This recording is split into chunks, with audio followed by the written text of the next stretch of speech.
우리는 지금까지 한번 신앙생활 해온 거 한번 생각해 보십시오.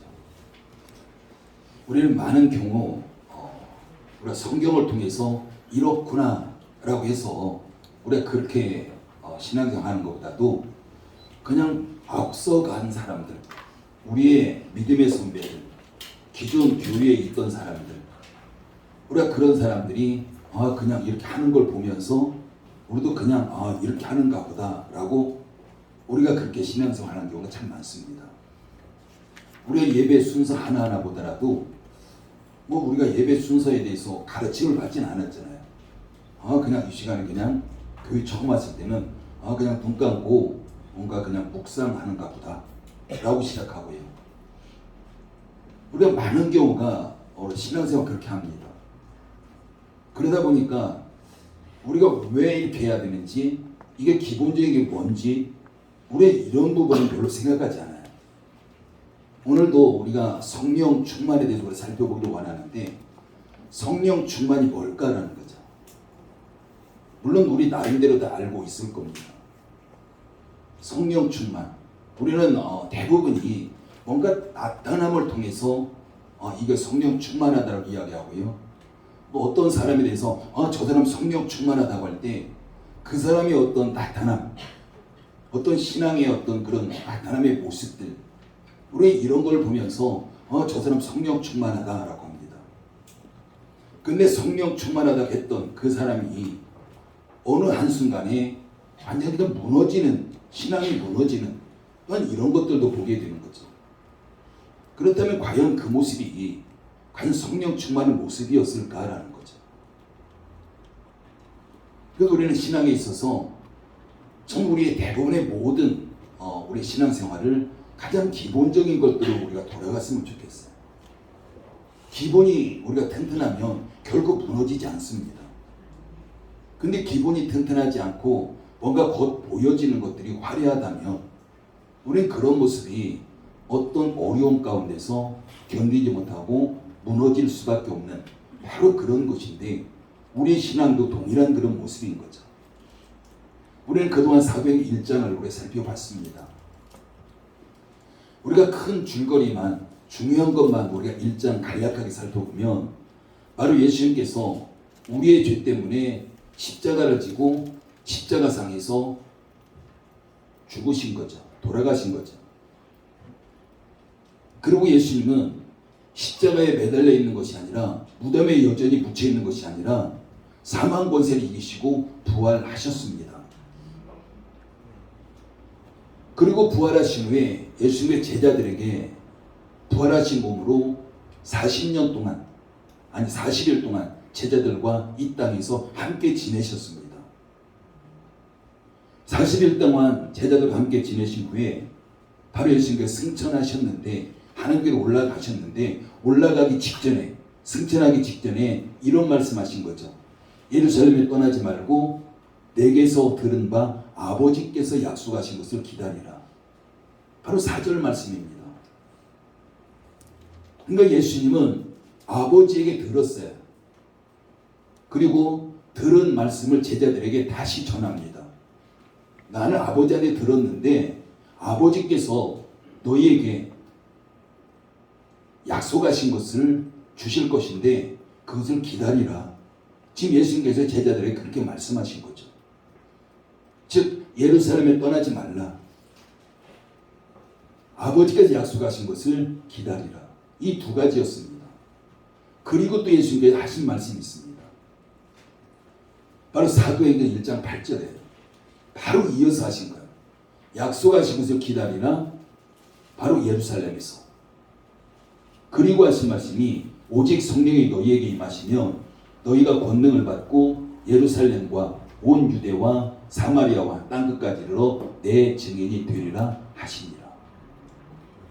성령이 너희에게 임하시면 너희가 권능을 받게 될 것이고, 권능을 받게 되면 너희는 내 증인이 되라. 복음의 증인이 되라.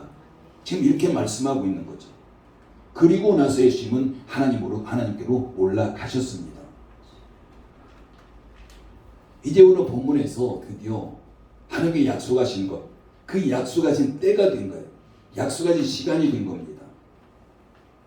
그러면서 바로 제자들이 하나님께 약속하신 결과를 체험하는 시간이 된 겁니다. 여러분, 하나님께 약속하신 것은요, 바로 성령입니다.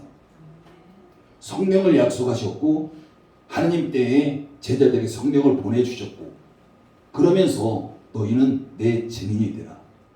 예수님은 이렇게 말씀하신 거죠. 그래서 성령님의 외적인 증거들이 제자들에게 나타나기 시작한 겁니다. 4절 말씀 읽어볼까요? 4절 읽습니다. 시작. 그들이 다 성령의 충만함을 받고 성령이 말하게 하심을 따라 다른 언어들로 말하기를 시작하니라. 성령이 임하니까 성령이 오신 그 외적인 증거들이 지금 제자들 가운데 나타나기 시작한 겁니다. 즉 제자들이 성령이 오셔서 성령 충만함을 받았다라고 말씀하는 거죠. 그러면 성령 충만이 뭘까라는 거죠. 우리는 성령 충만 많이 사용합니다. 그럼 성령 충만은 우리의 어떤 상태에 이르는 바로 그런 것일까? 우리 나름대로 우리는 성령 충만이 뭐다라는 정의를 가지고 있을 겁니다. 오늘 본문의 2절과 3절에서 성령의 외적인 증거들이 지금 나타나고 있습니다. 과연 그런 증거들이 나타나야만 성령 충만하다고 할 수 있을까라는 거죠. 그럼 우리가 성령 충만을 어떻게 증명할 수 있을까? 내가 성령 충만하다는 것, 무엇으로 증명할 수 있을까요? 여러분은 어떤 생각 가지고 있습니까? 성령 충만이 어떤 것일까? 누구나 다 그 정의를 가지고 있을 거예요. 이것이 성령 충만이지.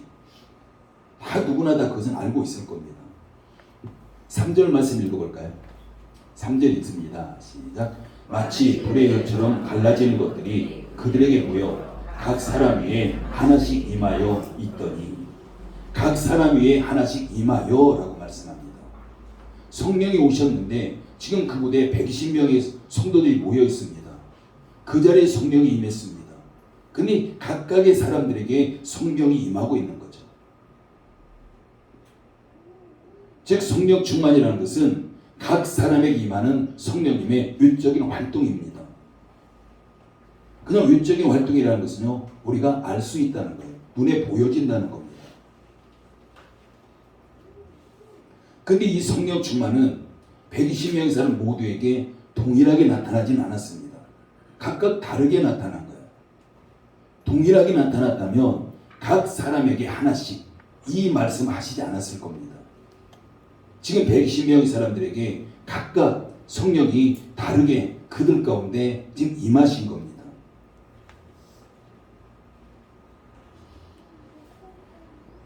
성령 충만은 바로 모든 사람 가운데 다르게 나타난다는 것을 지금 보여주고 있는 바로 그런 모습인 거죠.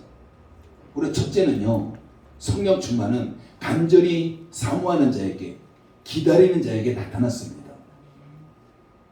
그렇기 때문에 성령의 외적인 역사는요, 기도 사역과 밀접한 관계를 가지고 있습니다.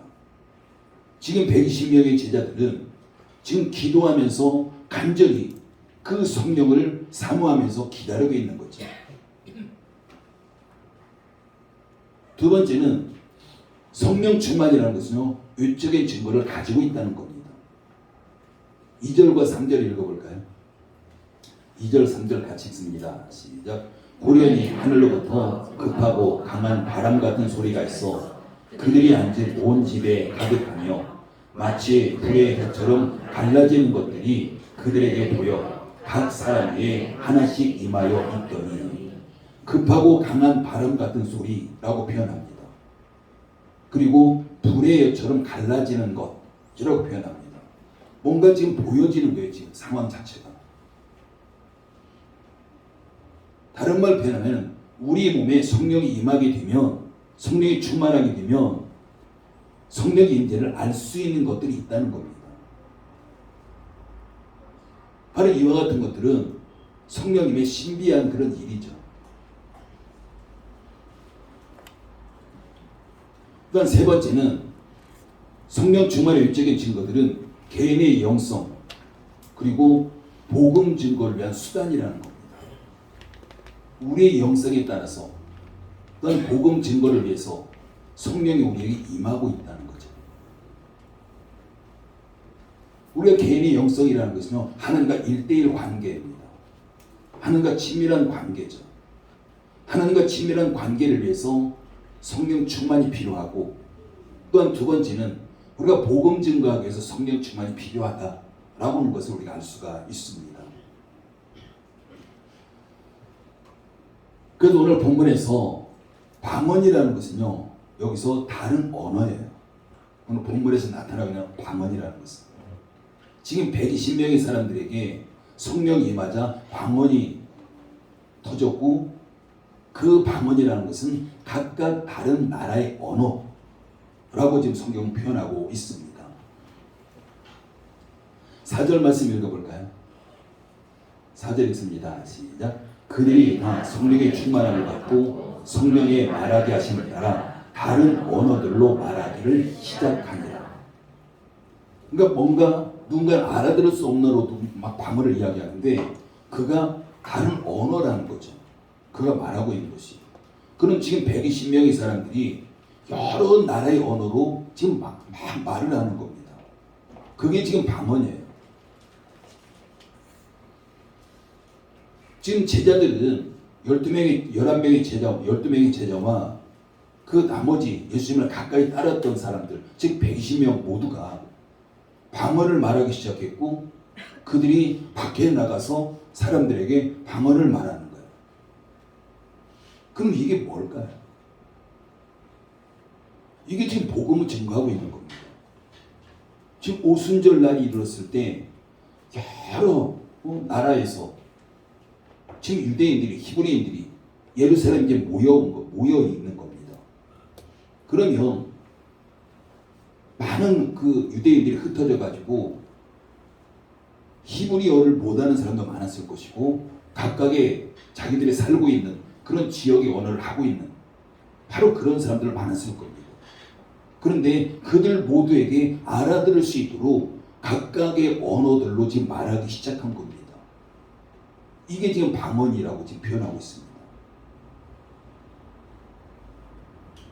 우리가 성령 충만의 목적 두 가지 다시 정리해 보면요, 하나는 개인의 영성입니다.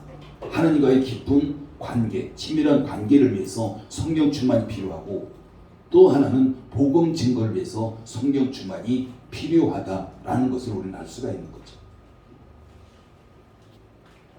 그렇다면 현재 우리 교회를 포함해서 많은 교회들에서 행해지고 있는 방언, 이것은 복음 증거보다는 개인의 영성을 위해서 이루어지고 있는 것을 우리가 알 수가 있는 거죠. 하나님께서 원래 복음 증거를 위해서 방언을 주신 겁니다. 이게 가장 첫 번째 되는 목적이에요. 근데 오늘날 우리가 그 방언 또는 성령 충만, 바로 이런 것들에 대해서 우리가 참 오해하는 것들이 많다는 거죠. 가장 중요한 걸 제껴놓고 가장 중요하지 않은 것을 가지고 그게 성령 충만의 전부인 것처럼 우리가 그렇게 생각하는 경우가 많습니다.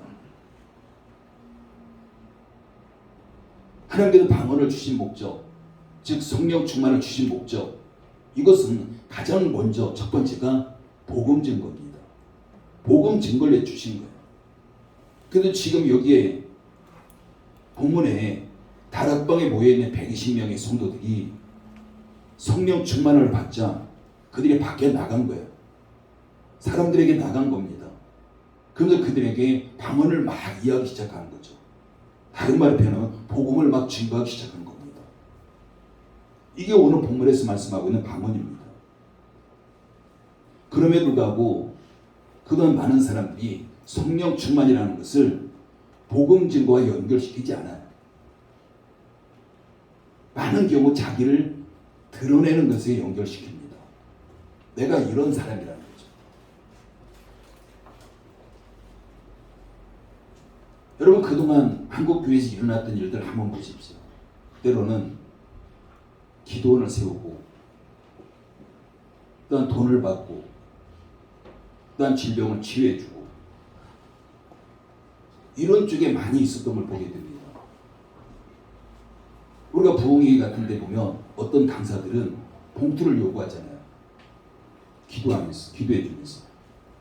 그러면 심지어는 봉투 안에 돈 액수까지 세봐요. 그래야 기도해 줄 수 있다는 거죠. 이건 절대적으로 잘못된 겁니다. 우리가 질병을 치유해 줘도 우리가 성령 충만을 받고 은사를 받고 우리가 질병을 치유해 줘도 그 자체가 복음 전파의 목적이어야 됩니다. 어떤 개인의 자신을 드러내는 것 절대 있을 수 없는 거죠. 그렇다면 우리 모두가 지금 오늘 본문의 120명의 성도들처럼 성령 충만함을 사모해야 됩니다. 성령 충만을 받아야 됩니다. 근데 중요한 것이 있습니다. 내가 성령 충만한 것, 그걸 사모하는 것, 이 목적 자체가 복음 전파로 이어지기 위해서예요. 근데 안타까운 것은 많은 성도들이 복음 전파에 연결시키지 않는다는 거죠. 우리가 복음 전파와 연결시키지 않은 성령 충만, 그 목적이 뭐가 필요할까요? 복음 전파가 아니라면 정말 내가 성령 충만해서 어떤 걸 하기를 원할까요?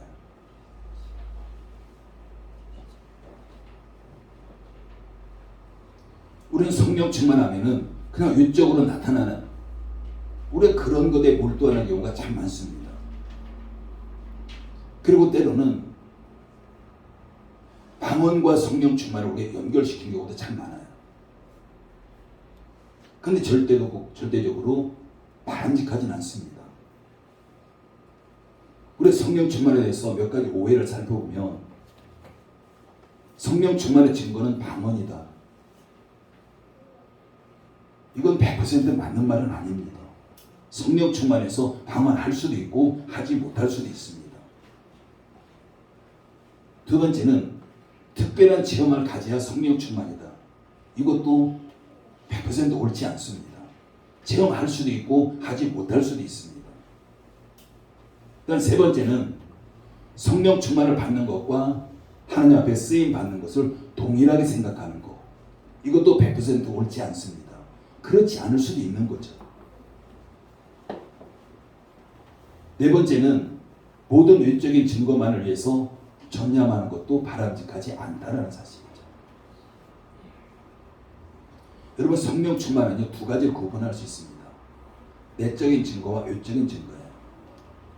외적인 증거 나타나지 않아도 성령 충만할 수 있습니다. 내적인 증거만 가지고도 얼마든지 성령 충만할 수 있습니다. 그런데 우리는 그런 부분들을 성령 충만과 연결시키지 못한다는 데 문제가 있는 겁니다. 여러분, 내적인 역사는요, 성령님의 내적인 역사는 성령님이 내 안에 내주하신 거고요. 그러면서 내가 구원의 확신을 갖는 거죠. 여러분, 내가 구원의 확신을 가지면 그 자체가 성령 충만입니다. 우리가 성령 충만하지 아니하고 구원의 확신 가질 수 없습니다. 우리가 성령 충만하지 못하기 때문에 우리의 구원의 확신에 대해서 내가 흔들리는 거죠. 그러면 구원에 대해서 내가 흔들리지 않는다면, 어떤 외부적인 핍박 속에서도 내가 확실한 구원의 확신을 가지고 있다면, 흔들리지 않는 확신을 가지고 있다면, 그 자체가 바로 성령 충만입니다. 외적으로 어떤 게 나타나지 않아도요, 그게 바로 성령 충만입니다.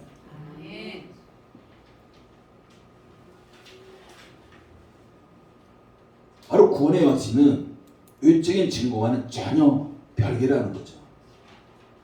그리고 외적인 역사는 내가 구원의 확신 가운데서 어떤 핍박도, 어떤 환경도, 어떤 문제 앞에서도 내 구원이 흔들리지 않는 그 확신 가운데서 하나님께서 주신 특별한 목적으로 쓰이기 위해서, 즉 복음으로 쓰이기 위해서 나타나는 겁니다. 그래서 외적인 증거라는 것은요, 일시적으로 나타날 수도 있고요, 또한 계속해서 지속적으로 나타날 수도 있습니다.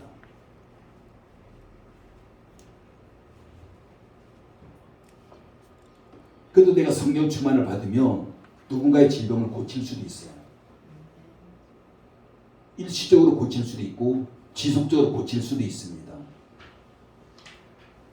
사도행전 28장에 보면은 사도 바울이 죄수의 신분으로 노마의 배를 타고 노마로 가잖아요. 근데 큰 풍랑을 만나게 되면서 배가 파선하게 됩니다. 그러면서 그 배에 탔던 사람들이 어느 섬으로 가게 돼요. 그래서 섬에 도착했을 때 너무 추워가지고 그 원주민들이 있는 것과 함께 불을 피우고 불을 쪼이고 있죠. 근데 바울이 그 불 가운데 옆에 있는 나무를 집어서 불에 넣습니다. 그러자 그 독사가 바울의 손을 물게 됐습니다. 근데 바울이 어떻게 됐습니까? 독사가 바울을 물었지만 아무렇지도 않았어요. 그 원주민들은 바울이 이제 뱀에 물렸기 때문에 너는 반드시 죽는다 생각했습니다. 너는 뭔가 죄를 지었구나. 그래서 독사가 물었고 너는 반드시 죽을 거야. 근데 바울이 죽지 않습니다. 여러분, 만약에 이때 바울이 거기 있는 사람들에게 이놈들아 봤지? 나는 뱀에 물려도 이렇게 죽지 않아. 바울이 이런 말 했다면 어떻게 됐을까요? 아마 바울이 거기 있는 사람들에게 자신을 나타내면서 드러내면서 그런 말 했다면 뱀에 물렸을 때 죽었을 겁니다. 지금 바울이 뱀에 물렸지만 죽지 않는 거, 지금 복음을 전파하기 위해서 쓰임받고 있는 거예요.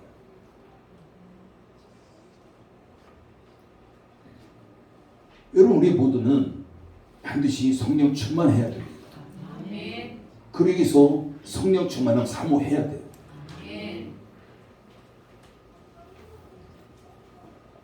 그러나 중요한 것은 내가 성령 충만했을 때 내가 뭔가 사람들에게 드러나고 나타나고 이게 아니라 복음 증거로 연결돼야 된다는 거죠. 우리가 복음 증거로 연결되지 않으면 그 성령 충만이 나에게 무슨 소용이 있겠습니까? 한국교회에 그동안 많은 이단들 보면 정말 열심히 신앙생활했던 사람들이에요. 그런 성령 충만함도 받았고 많은 은사들도 받았고, 그러면서 오히려 그것이 그들에게 올무가 된 바로 그런 모습이었습니다. 자신을 드러내는 데 사용한 거예요. 복음 전하고 하나님의 영광을 돌리고 이런 데 사용한 것이 아니라 자신을 드러내는 데 사용했던, 그러면서 결국에 이단으로 빠지게 되는 바로 그런 모습이 있었던 겁니다. 근데 우리가 정말 내가 성령 충만한데 복음을 전파하지 않는다면 뭔가 잘못된 거잖아요.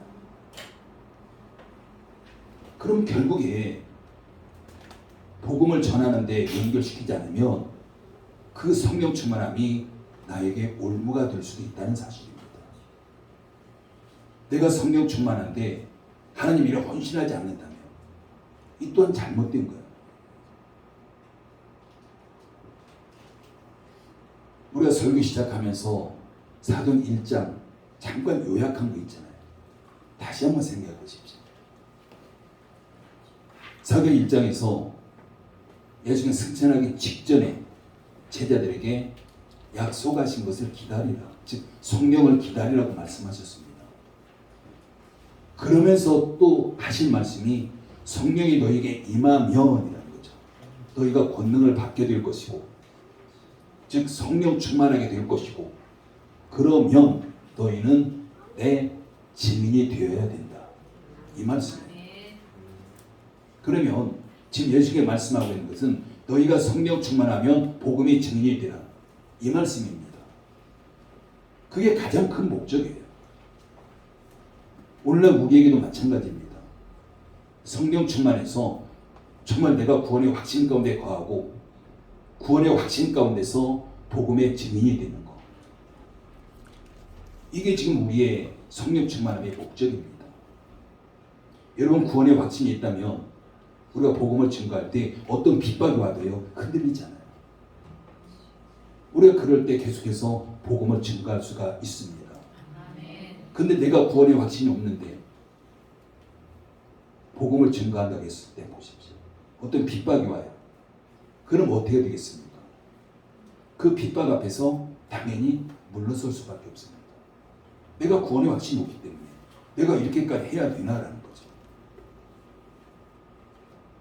근데 성령 충만하다면 정말 내적으로 흔들리지 않는 구원이 있을 것이고, 그럼 흔들리지 않는 구원의 확신 가운데 우리가 나가서 복음을 전파하는 일, 이게 바로 성령 충만한 사람의 그런 모습이라는 것을 우리가 알 수가 있습니다.